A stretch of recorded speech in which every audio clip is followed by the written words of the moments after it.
बोलो श्यावर रामचंद्र भगवान की जय, श्री हनुमान जी की जय। और कहते हैं कि श्री हनुमान जी ने जब माता सीता माता से आशीर्वाद पाया, उसके पश्चात कहते हैं, हे माता, मुझे फलों को देखकर बड़ी भूख लग गई है।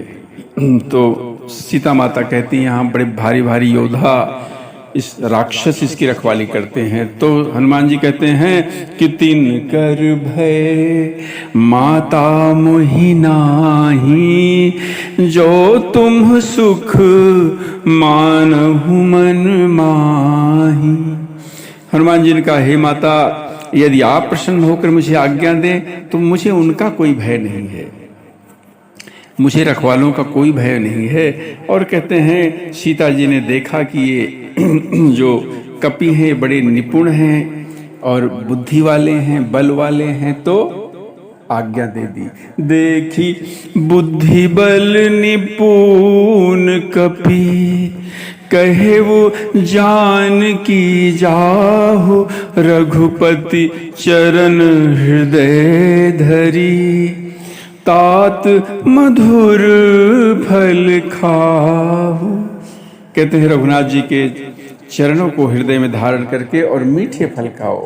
अब तो कहते हैं हनुमान जी चल पड़े। चले वो नाई सिर बैठे वो बागा, फल खाए सीतरु तोरे लागा।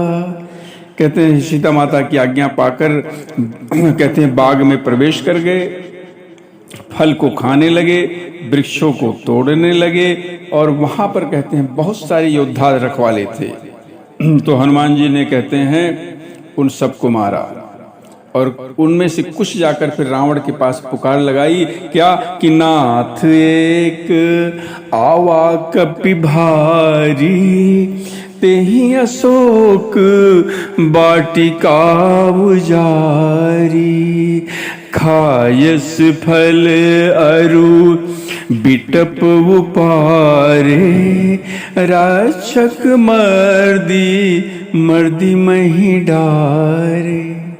जाकर रावण के पास पुकार लगाई कि एक बड़ा भारी बंदर आया हुआ है, उसने अशोक वाटिका उजाड़ दिया है, फल खाया, वृक्षों को उखाड़ा और रखवालों को मसल मसल कर कहते जमीन पर डाल दिया है।